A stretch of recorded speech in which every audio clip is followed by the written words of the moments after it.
An all-nighter on the new health care legislation, but can the leadership and the administration convince conservative Republicans to sign on? An in-depth interview with Vice President Mike Pence. This is Special Report.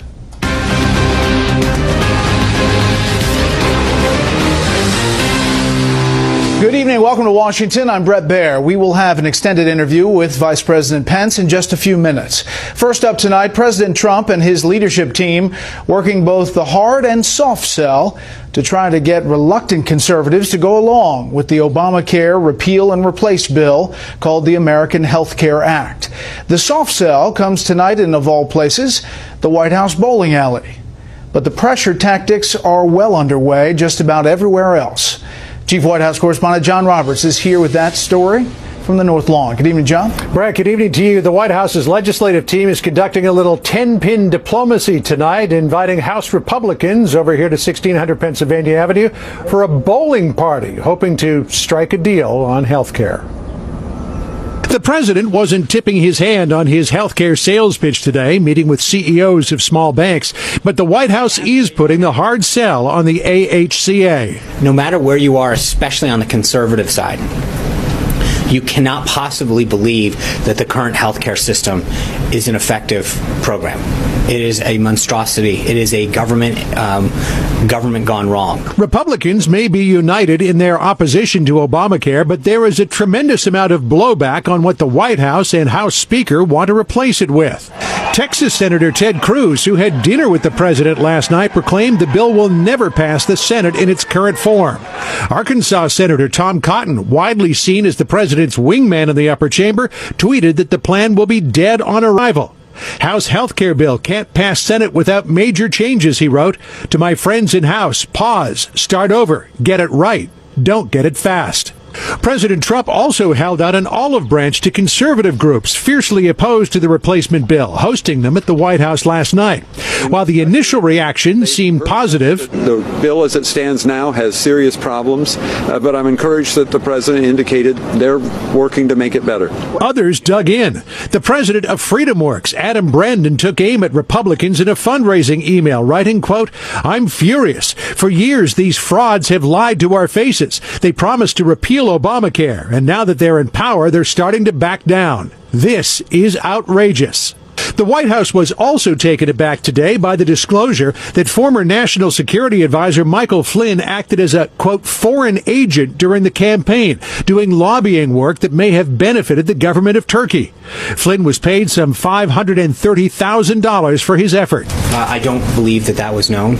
Press Secretary Sean Spicer today said the president was unaware of what Flynn was doing before giving him the National Security Advisor job. Had the president have known that, would he have appointed him? I don't know, John. That's a hypothetical that I'm not prepared to ask. The press secretary also clarified a statement he made yesterday where he appeared to say definitively that the president was not the target of a Department of Justice probe. There is no reason to believe that he's the target of any investigation. I think today Spicer said, well, no one from DOJ has actually told them that. Oh, I said, you're right. I said I'm not aware, and we're not aware, and that's why we want the House and the Senate to do what the president has asked of them to look into this, but no, we're not aware. The White House has yet another looming issue to deal with. 5 states have now lined up to try to block the president's new immigration ban executive order in court.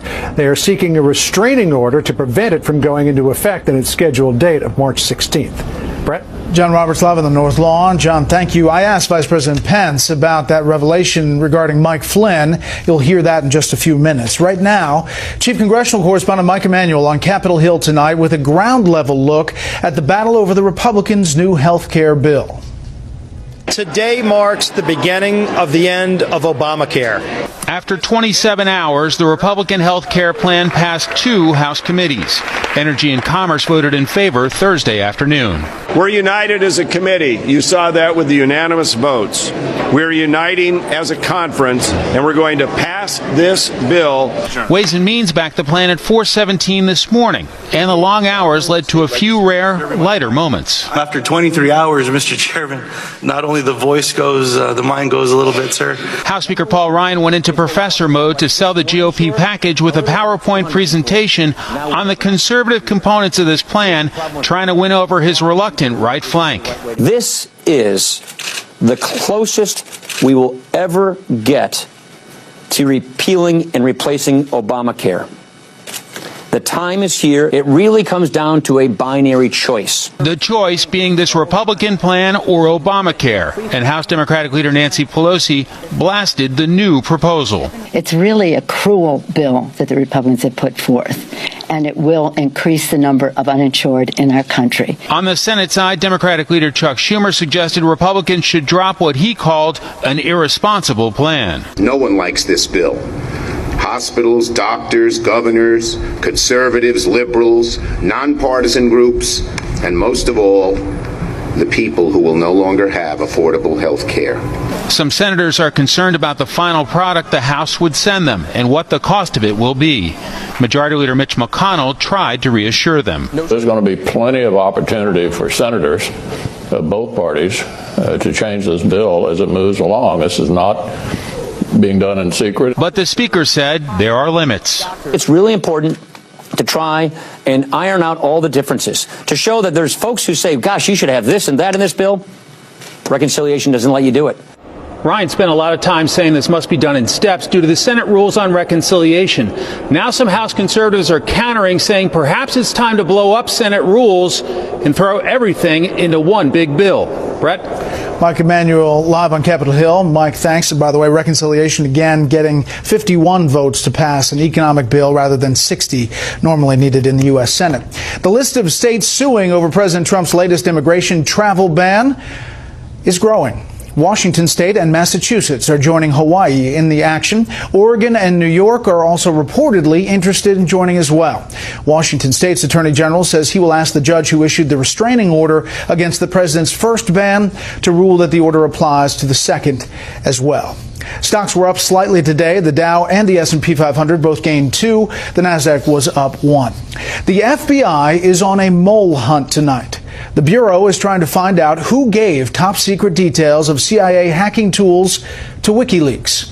Chief Intelligence Correspondent Catherine Herridge tells us what the head of WikiLeaks is saying today. Fox News has learned that the FBI is deploying a highly specialized team created after the 2013 NSA leaks to identify and isolate insiders stealing government secrets. Prior to President Trump's meeting with CIA Director Mike Pompeo and Homeland Security Secretary John Kelly, White House spokesman Sean Spicer said the breach is serious and there may be other issues. There's grave concern that the president has about the release of national security and classified information that threatens and undermines our nation's security. Obviously, he believes that the systems at the CIA are outdated and need to be updated. Speaking from the Ecuadorian embassy in London, where he's been holed up since 2012 to avoid extradition to Sweden, the head of WikiLeaks, Julian Assange, said the CIA created more than 30 types of malware and sloppy security exposed the files. The CIA was so careless to produce this material, this enormous cyber weapons arsenal, and lose control of it at least once, and then it has spread.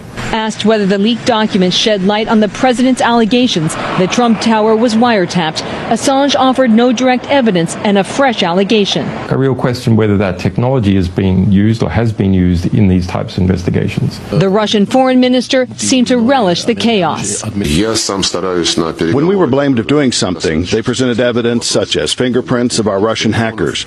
Now it is getting known that the CIA is able to get access to such fingerprints and then probably use them. And on Capitol Hill, the Republican chairman of the House Armed Services Committee told Fox News that he believes WikiLeaks is being used by Moscow. We have never seen WikiLeaks release information about Russian or Chinese or other countries' intelligence systems. They only disclose information about ours. So it's another form of attack designed to weaken the United States.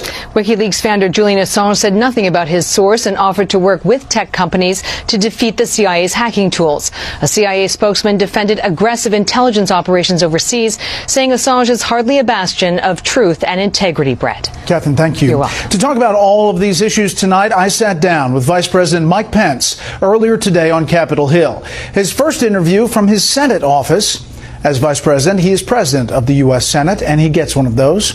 I started by asking about the repeal and replace rollout and whether the Trump administration and congressional leadership misjudged the level of conservative pushback. There's very broad consensus among Republicans in the House and Senate and the American people that Obamacare has failed. Virtually every promise of Obamacare was broken. They said if you like your doctor, you can keep him. If you like your insurance, you can keep him. Millions of Americans have lost their doctor, have lost their insurance, and the costs have skyrocketed around the country, 25% increase in premiums last year alone. And so we're really beginning from a position of consensus on what we need to accomplish, but in an open legislative process, we're working through how to get there. But the President made it very clear, literally the day after the election, to the leadership of the House and Senate that he wanted to make repealing Obamacare the top priority, but he wanted to repeal and replace Obamacare at the same time. And the legislation introduced this week in the House begins that process. We're open and talking about ways we can improve that bill, but that combined with administrative action by the Secretary of Health and Human Services and ultimately by likely additional legislation will get us to a point before we get to the spring this year where Obamacare will be gone and it will be replaced with the kind of health care system that gives the American people more choices in their health insurance and gives states more freedom and more flexibility to provide Medicaid in the best way they see fit for our most vulnerable. So I guess that's the problem, is that some conservatives have a problem with the 3 phases and buying in that they're going to see all they're going to see in phase 3 or 2 and 3. Speaker Ryan says there's not going to be a lot of tinkering on this first bill in order to get it through reconciliation. Not to get in the weeds, but we know the reconciliation is 51 votes in the Senate. For some, it's like you're saying the Popeye Wimpy, I'll gladly pay you Tuesday for a hamburger today, and they're not sure that they're ever going to see the payment. Well, I think they can count on President Trump's going to be a man of his word, and the President made a commitment to not only repeal Obamacare, but to replace it with the kind of reforms that would allow Americans to buy health insurance across state lines, the way you buy life insurance, the way you buy car insurance, and by giving states the flexibility to implement reforms in Medicaid, a little bit like we did in the state of Indiana, where those programs will better serve our most vulnerable citizens. But I have to tell you, this is all part of, I think, a very healthy debate, a healthy dialogue. The President has been meeting with leaders in the Congress, also conservative thought leaders around the country. I've been doing the same. What's different than back in 2010, though, Bret, when Obamacare was literally forced through the Congress with very little debate, is what the American people are seeing is really what they expect Congress to do, and that is to propose and to consider amendments, to see if there's ways to improve legislation, and we're going to continue to drive to an outcome that'll serve the best interests of the American people. How much can you change it? How much give can you give to conservatives on this first bill, considering the constraints of actually getting it through the way you want to get it through?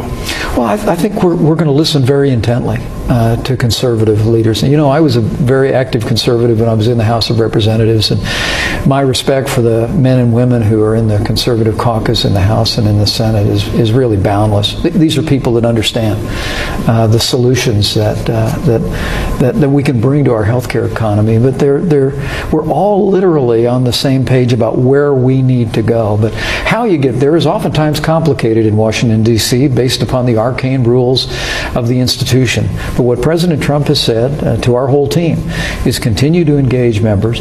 This is the bill, but if there are ways to improve that bill and to give people greater confidence that we're all going to arrive at the same place where Obamacare is done and we've replaced it with the kind of health care reforms that'll lower the cost of health insurance by expanding people's choices and giving states more flexibility, and that's where we're headed. So eventually it's going to come down to that binary choice, and you're going to expend political capital to make sure it gets across the finish line. President Donald Trump is a man of his word, and among all the things that he promised, and there were many to the American people, I think what folks have seen from day one of this administration is the President has been working in an energetic way to keep his promises to the American people. But he decided the day after the election, Bret, That number one priority, the first priority of the Congress when they came back, is to keep his word to repeal and replace Obamacare, and we're going to make sure it happens. Last question on this. It's long been a fundamental pillar of conservatism that government should stay out of the healthcare business.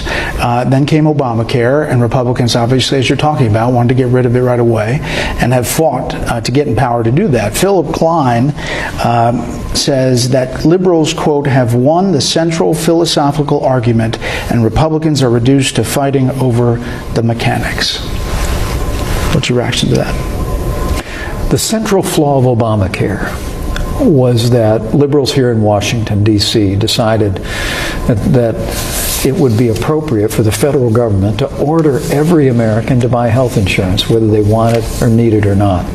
It was nothing short of a government takeover of health care.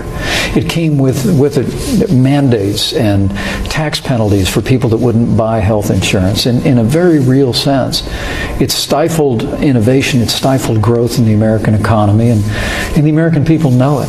The central element of the president's vision for health care reform is to expand to a national marketplace, to allow the American people to purchase health insurance across state lines, and literally where in some jurisdictions, in some counties in America, under the current system, people only have one insurance product to choose from. The president and I envision an American healthcare economy where people literally have hundreds or even thousands of health insurance products, not ordered by the government, but that they can choose from and have some assistance from the government through tax credits and otherwise to participate in. It really is a choice between Obamacare, which was about government mandates and taxes and the heavy hand of Washington, D.C., versus unleashing the power of the free marketplace and especially unleashing the power of states to innovate in Medicaid in ways that will improve people's lives.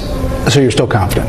We're very confident. Because of President Trump's leadership and support here in the Congress, I'm very confident we'll repeal and replace Obamacare, and that'll all be done by this spring. The WikiLeaks revelations, the CIA in a public statement yesterday said that the law prohibits the agency from conducting electronic surveillance inside the U.S. Nevertheless, there are many Americans, there are even some lawmakers who are concerned that these new leaks are further proof that we live in a surveillance state. What do you say to them?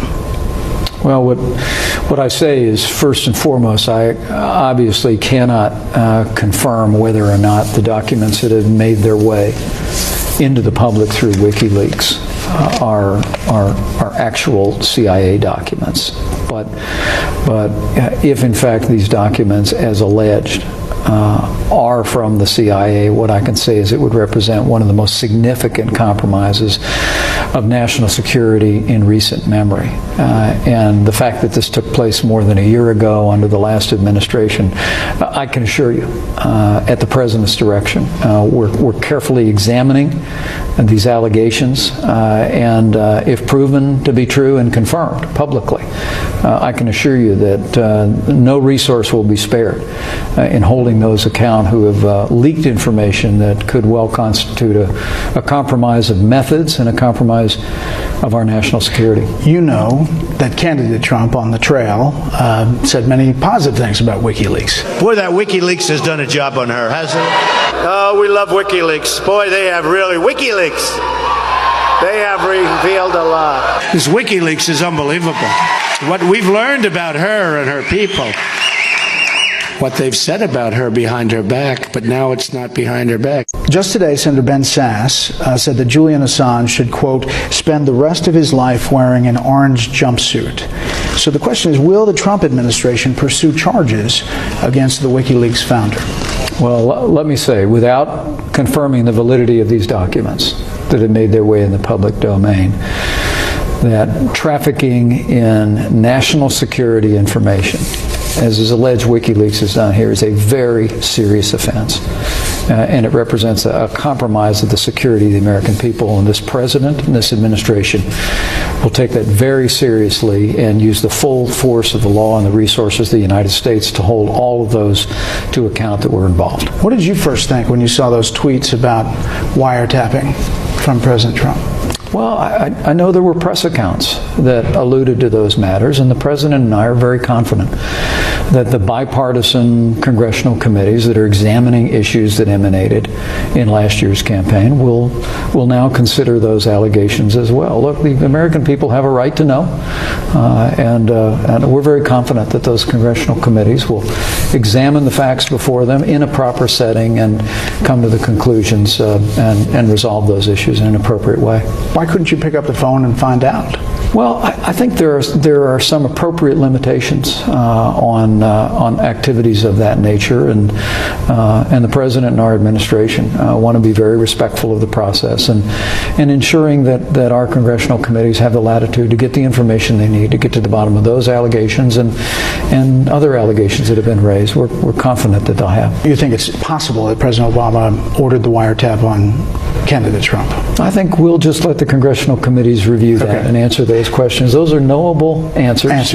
And the bipartisan congressional committees can appropriately review the facts. Mr. Vice President, stand by if you would. Special report continues with Vice President Pence after this break.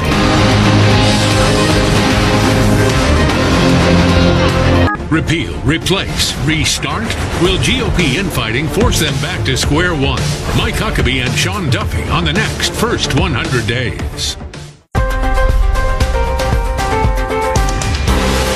Glioblastoma is the most commonly diagnosed malignant brain tumor in adults.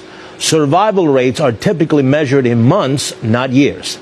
There are few treatment options other than surgery, chemotherapy, and radiation. But doctors are trying a new method and using a virus to attack the tumor cells. Just as 42-year-old Francois was waiting to become a father for the first time in 2014, he blacked out at work and was rushed to the hospital. Doctors found a tumor in his brain and told him he needed surgery. 2 weeks after my son was born, I have the surgery. And, well, the news are it's not so benign.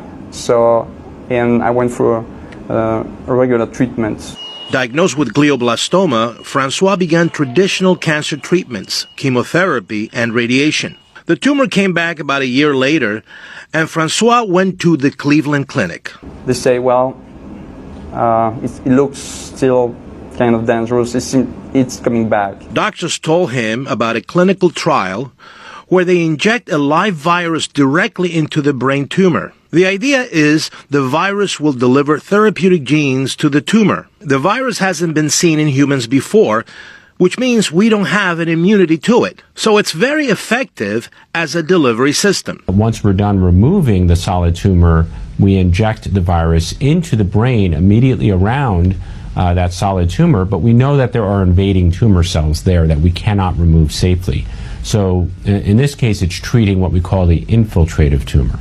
A few weeks after surgery, the 43 patients in the trial were given medication. Once it reaches the brain tumor cells infected with the virus, it is converted into chemotherapy and kills the tumor. Doctors say the treatment is safe and has few side effects. We've had some encouraging results in terms of delaying progression and encouraging results in terms of what really matters in the end, which is overall survival. Francois says it's a dream to be able to spend close to 3 years with his wife and son.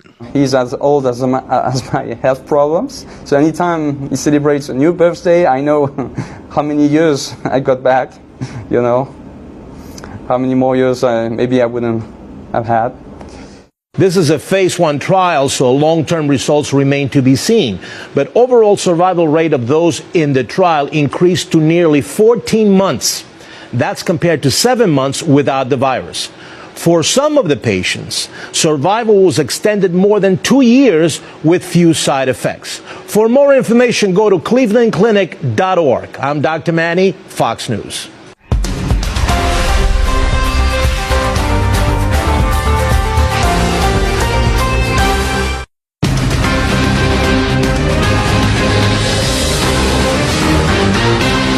We'll continue the interview with Vice President Pence on a number of other topics in just a few minutes. First, the head of U.S. Central Command says he's going to need a lot more troops on the ground in the Middle East and Afghanistan to do what the commander-in-chief wants done. National security correspondent Jennifer Griffin is live tonight from the Pentagon with details. Good evening, Jennifer. Good evening, Brett. Just yesterday, hundreds of U.S. Marines arrived in Syria to provide artillery cover in the fight for Raqqa. Now, General Joe Votel says more U.S. troops will be needed in Afghanistan. You agree that we're in a stalemate in Afghanistan after 15 years? Mr. Chairman, I do. I guess my question is, are we developing a strategy to break this stalemate? And is it going to require additional U.S. troops? I do believe it will involve additional forces to ensure that we can make the advise and assist mission more effective. General Votel said today the additional U.S. troops are needed because so many Afghan ones were killed by the Taliban last year. Some wonder whether the U.S. is inching back toward nation building and how more troops fit in with the president's vision of America first. President Trump is still weighing the new Pentagon plan to defeat ISIS. General Votel indicated he wants more troops for Syria, too. I think as we move more towards the latter part of these operations, into more of the stability and other aspects of the operations, we will see more conventional forces requirements, perhaps. U.S. troops are needed to hold former ISIS territory. In northwest Syria, U.S. Army Rangers waving American flags were sent to cool tensions between NATO ally Turkey and U.S.-trained Kurdish forces, both fighting ISIS.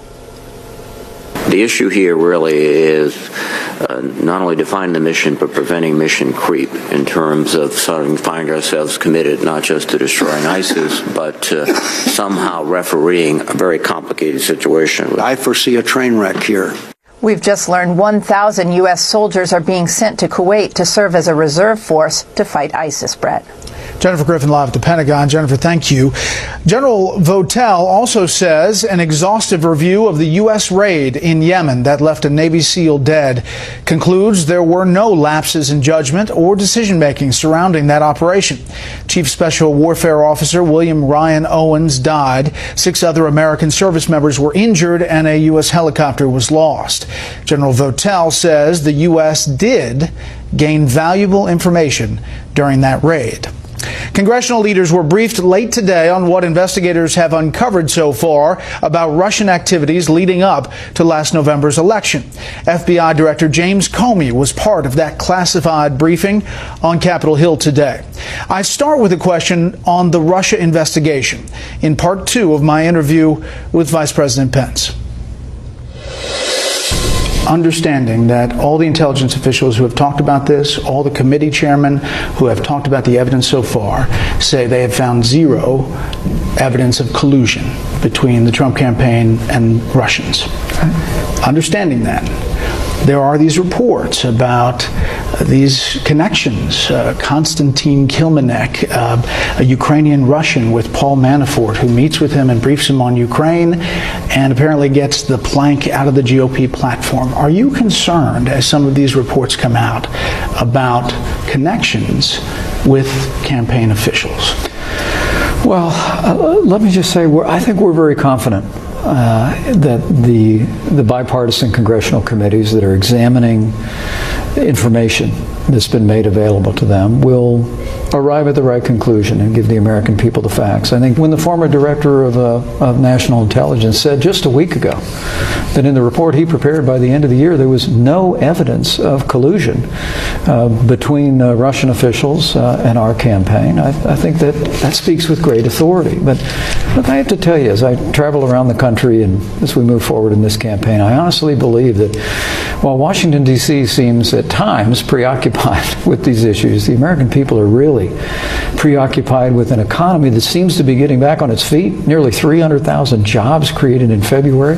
They're seeing a president energetically keeping his word to the American people to repeal and replace Obamacare, roll back regulations, authorize the Keystone and Dakota pipelines, and I think that focusing on the future of the American people and letting congressional committees examine any questions about the past is probably appropriate. U.S. Marines are now on the ground in Syria.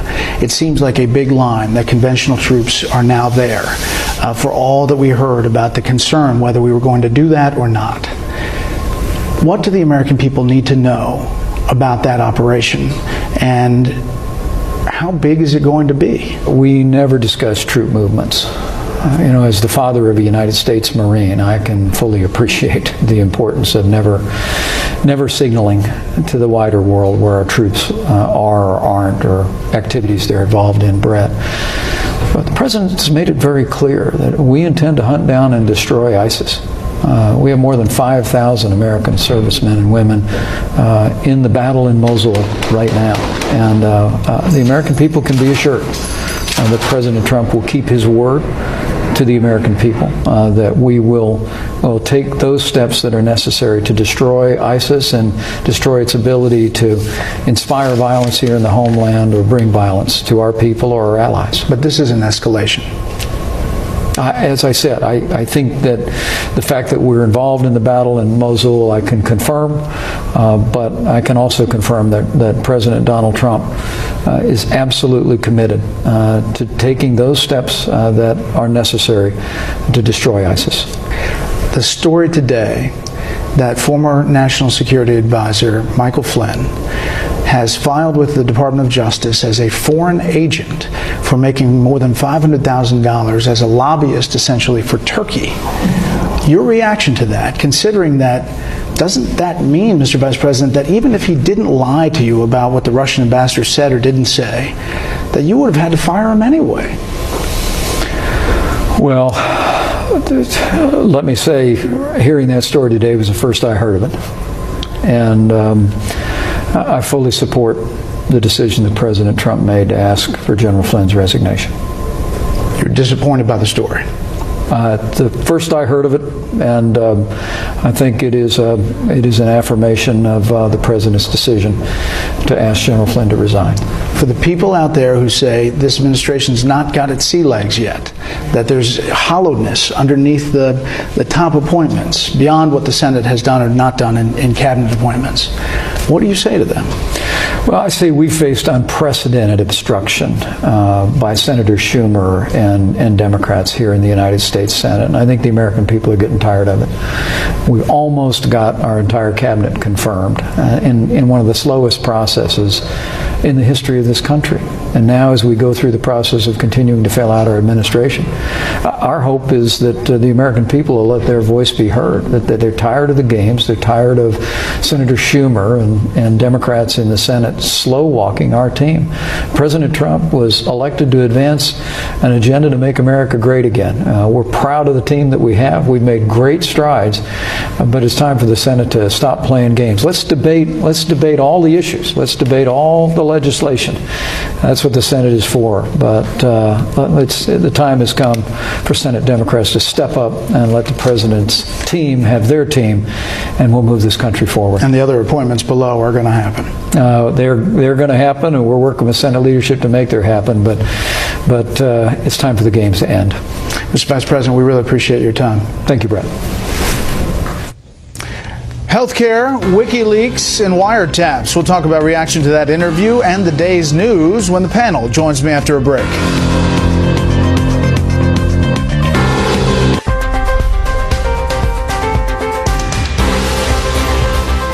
Traditional Chinese medicine has been around for thousands of years.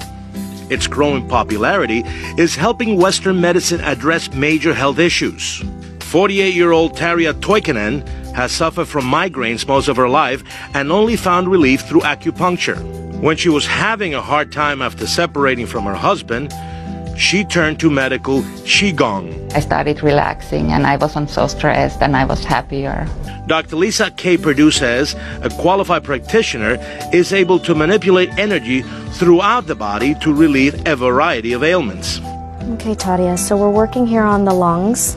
They come in for mental, physical, and emotional stressors that are sometimes very mild and sometimes more severe, as into anxiety and panic attacks. We also have patients that come in that have pain, migraines, shoulder pain, abdominal pain, or digestive disorders. Benefits include a boost in your immune system, stress relief, a drop in blood pressure, and even weight loss.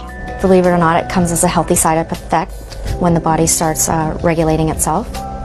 So the metabolism will boost on its own and the weight will come off easier. Harriet says she was able to stop taking antidepressant medications after about 3 months of this therapy. It helps me to beat the stress and handling tough situations at work. You know, I don't panic anymore. I'm recommending it to everybody. Dr. Perdue says results vary from patient to patient. It's important to talk to your doctor before trying any new treatment. I'm Dr. Manny, Fox News.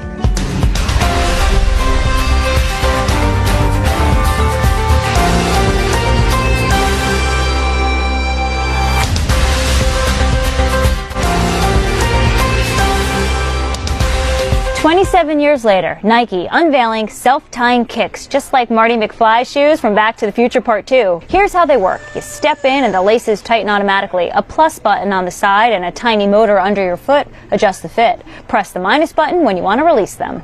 You press and hold the loosen button for 2 seconds, and you're out, and it's ready to go next time you're ready." The shoe is called HyperAdapt 1.0. Developers say they had athletes in mind when designing them so they won't slip on loose laces or suffer pressure from tight tying.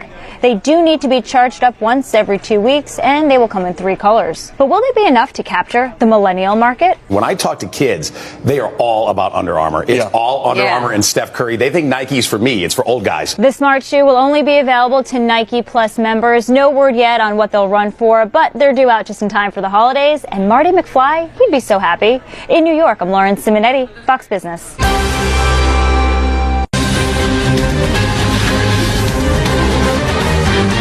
We're going to listen very intently to conservative leaders. This is the bill, but if there are ways to improve that bill and to give people greater confidence that we're all going to arrive at the same place where Obamacare is done and we've replaced it with the kind of health care reforms that'll lower the cost of health insurance by expanding people's choices and giving states more flexibility, and that's where we're headed. The legislative process, people are saying, well, I'd love to have this in there. I'd love to have that in there. That's the legislative process. That's what we're going through. And what people are sort of learning is this reconciliation tool is pretty tight. There's a lot of stuff we would love to put in the bill, but unfortunately the Senate rules don't allow us to do that. And that is why they're saying that they have 3 phases for this, and this is the first phase, this legislation that's on the Hill being debated now. The president tweeting today, despite what you hear in the press, health care is coming along great. We are talking to many groups, and it will end in a beautiful picture. Tonight, that beautiful picture is at the White House bowling alley with conservatives bowling for health care. But Senator Tom Cotton of Arkansas, one of those conservatives, said on Twitter, House health care bill can't pass Senate without major changes. To my friends in the House, pause, start over, get it right, don't get it fast. With that, let's bring in our panel. Fox News senior judicial analyst, Judge Andrew Napolitano, editor-in-chief of LifeZette, Laura Ingram, Charles Lane, opinion writer for The Washington Post, and syndicated columnist Charles Krauthammer. Okay, Laura, your thoughts of how Pence phrases it and where this stands tonight? I think there's a desire to demonstrate unity, and the leadership, and of course Vice President Pence and President Trump, they want to tell the country that we're at this, we're working on it together. But I'm not sure they're going to be able to clear the hurdles that exist with this legislation. I understand what Paul Ryan is saying about the Byrd rule and so forth. Louis Gohmert and Jim Jordan, others are saying, look, we're in the majority. We have the power to change this Byrd rule. Why are we allowing this rule? Let me just explain. This is Robert Byrd, deceased senator from West Virginia, who had a rule that a reconciliation bill that requires 51 votes can only include economic issues. It cannot include anything that doesn't deal with the economy, doesn't deal with taxes and money, and thereby crossing state lines and tort reform cannot be in a reconciliation bill. So their point is this rule is an administrative rule, legislative rule that can be changed by the parties. That's one point. The other point that they make, and I have some sympathy for this is the chance to get this right and really do it right. Tom Cotton says, why the rush? I mean, you kind of get the sense for him it's a bum's rush to push this thing through as fast as they are. And I think the longer this goes on, the harder it's going to be for them to pass it.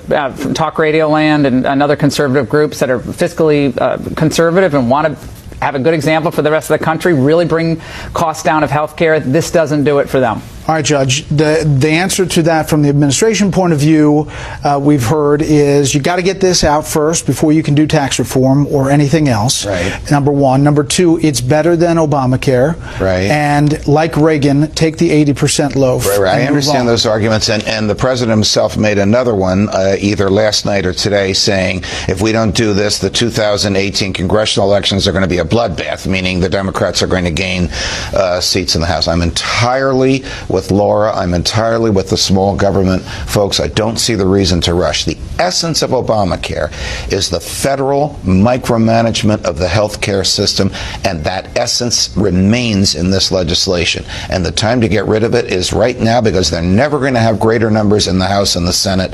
in the next 4 years than they do at this moment. Chuck. Whatever rules they have to change to permit them to do this, they should do so. Chuck.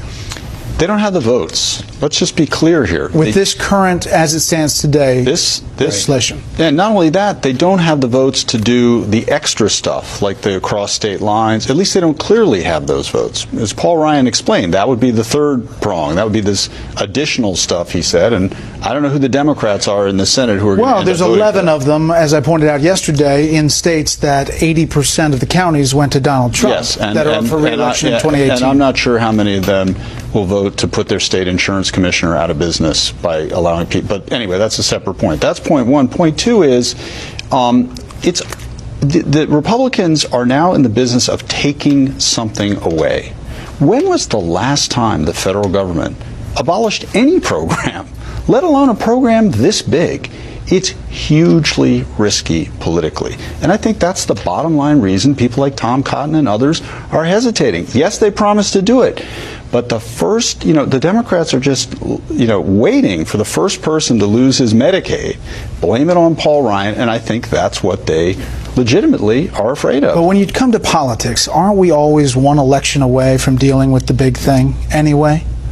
But the problem is that the big thing here is an entitlement that nobody, Republican or Democrat, will take away. The one thing that everybody agreed, conservatives, Republicans, in this election and all the elections, is we are not going to change the innovation that you cannot lose your insurance or be priced out of the market if you have a pre-existing condition. Is anybody going to vote to take that away? No. That's the essence of Obamacare. That's what was introduced. And the reason that you have this, even in the Ryan plan, why you have this intrusion into the market and the federal government dictating, is because in order to keep that provision, you have to create an entitlement. It can be, as in Obamacare, a subsidy. It can be the refundable tax credit. But if you want people to have that, and you name me one Republican who wants to abolish it, then the essence of Obamacare is retained, and you have to face that fact. Well, that was the point of my question about the mechanics rather than the philosophy about it. But let me go down the road real quick. So do they pass a bill, whether it evolves or not, this time? Out of the House, yes. And not the Senate? I don't know. I'm saying Congress, but... Yeah. Yes, the House does succeed in passing this hot potato to the Senate. No. No, not this one that we've been talking about. All right, Judge, WikiLeaks. Let's listen to Julian Assange and the Vice President. WikiLeaks has a lot more information on what has been going on with the cyber weapons program. Hearing these calls from some of the manufacturers, we have decided to work with them to give them some exclusive access. Will the Trump administration pursue charges against the WikiLeaks founder? Trafficking in national security information, as is alleged WikiLeaks has done here, is a very serious offense. This president and this administration will take that very seriously and use the full force of the law and the resources of the United States to hold all of those to account that were involved. All right, so the FBI is in search of a hunt, mole hunt tonight, a leaker. Meantime, the CIA is adamant that they're not surveilling U.S. citizens, and the Vice President echoed that statement as well. I don't think anybody in the intelligence Committee takes seriously those denials. I think the documents that they released, however they got them, show conclusively and unambiguously that the CIA has been plying its tradecraft on Americans in the United States, even intimately in our homes. We're one step away from totalitarianism when I'm in front of the microwave in my kitchen and they can hear what I'm talking about, and when they can use my cell phone as a recording device, whether it's in my pocket or on the front seat of my car. And I am happy that we know about this, because when a violation of constitutional liberties of this magnitude is going on in an organized way by the government, no matter what party controls it, the American people need to know. You don't buy the denials at all, that it's not happening, that there's a firm red line? I don't buy the denials because my friends, our friends in the intelligence community don't buy the denials. All right, Laura? The competency of this government to guard its secrets is beyond devastated by the WikiLeaks revelations. We now know, according to the reporting today, that somewhere between 200 and 1,000 individuals had access to the knowledge of these hacking tools. They have to now go through the 200 to 1,000, including a lot of contractors. A lot of them have offices near Dulles Airport. They have a lot of interviews to do. Whether they're going to find who leaked this, we don't know. But it looks like it could be a contractor. Should WikiLeaks be liable? Should WikiLeaks come under some kind of legal? Yeah, of course they should. But I agree with what Judge Napolitano is saying. I don't think anyone can trust the intelligence agency, given what we know now about the incompetency of even guarding their own secrets. They're not able to guard their own secrets. Quickly. And they're the spy agency? Number one, I've never trusted my microwave. So it's a good principle to stick to. The other thing is, we have never discussed Ecuadorian elections here before, but we should, because there's an upcoming election. Remember, Assad is in the Ecuadorian embassy. He's got asylum in London, and the opposition candidate who's in a runoff, which is going to happen soon, has to pledge that he's going to kick him out of the embassy, in which case he could be snatched, he could be brought here and tried. So let's hope that we're interfering in the Ecuadorian election.